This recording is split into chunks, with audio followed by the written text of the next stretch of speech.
আমাদের ছাদে যে দুটো ব্রয়লার মুরগির বাচ্চা আছে, আর অনেকগুলাই ছিল। তো সেখান থেকে অবশিষ্ট যে দুইটা মুরগির বাচ্চা আপাতত রয়েছে আর কি। আর এই ব্রয়লার মুরগির বাচ্চাগুলো কিন্তু ছোট অবস্থায় কিন্তু খুব সুন্দর দেখা যায়। আর এখন হচ্ছে এই মুরগিগুলো আসলে যে পালক ফৌরা যেটা বলে আর কি, এগুলো কিন্তু খুব সুন্দর করে গ্রোথ হচ্ছে আসলে। বাসায় পালন করলে এটা আসলে দেখা যায়, আর বাজারে যেগুলো পাওয়া যায় আসলে মুরগির কোনো মানে ফৌরা থাকে না, কেমন জানি লাগে আর কি। আর বাসায় পাললে কি হয়, সুন্দর এটা আরও ঢেকে যাবে, পুরা মুরগি একদম সাদা হয়ে যাবে, পশম ফৌরা অনেক থাকে আর কি, তখন দেখতে অনেক সুন্দর দেখা যায়। আর এই যে বাচ্চাগুলা আরও বেশি সুন্দর, বাবারই মারামারি শুরু করছে আর কি। কারণ আসলে এটা মনে হয় সম্ভবত একটা মোরগ, একটা ডেকি মোরগের বোঝা যাচ্ছে যেটা ফুল বড় হয়েছে, আর এই যে একটা ছোট আর কি। আর এটা কিন্তু যখন বড় হওয়া শুরু হয় খুব দ্রুতই বড় হয় এবং প্রচুর পরিমাণে খায় এবং প্রচুর পরিমাণে কিন্তু পানিও খায়। তো আমি প্রতিদিন এদেরকে 1/2 লিটার পানি দিই, এরা কিন্তু প্রতিদিনই 1/2 লিটার পানি খেয়ে ফেলে।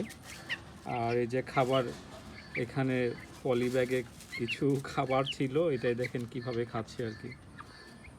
তো এটা কিন্তু এখনও বেশ ভালোই ওজন হয়েছে। তো রিসেন্টলি যেরকম গতবার প্রচণ্ড রোদ ছিল, তো গত বছর একটা ব্রয়লারের মুরগি কিন্তু অনেক বড় হয়েছিল, কিন্তু আনফর্চুনেটলি প্রচণ্ড গরমের কারণে ওটা প্রায় 3.5 কেজির উপরে হয়েছিল। কিন্তু আনফর্চুনেটলি ভাবছিলাম যে আর একটু বড় হবে, কিন্তু এত বেশি গরম ছিল যে পরে মুরগিটা মারাই যায়। তো আসলে এই যে ভিতরে ঢুকে গেছে আর বের হচ্ছে না।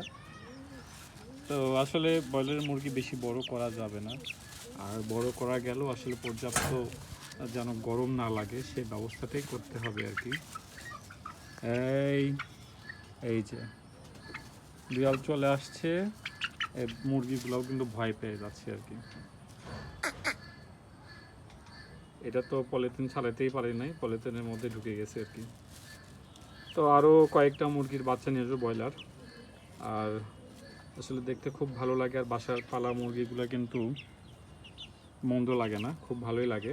আর বাজার থেকে যে মুরগি পাওয়া যায় আসলে ওগুলো খুব নরম হয়, আর আমি দেখছি বাসায় যেটা পালা হয় সে মুরগির বাচ্চাগুলো কিন্তু বা মুরগিগুলো কিন্তু অনেক শক্ত হয় মাংস আর কি, খেতেও খুব ভালো লাগে।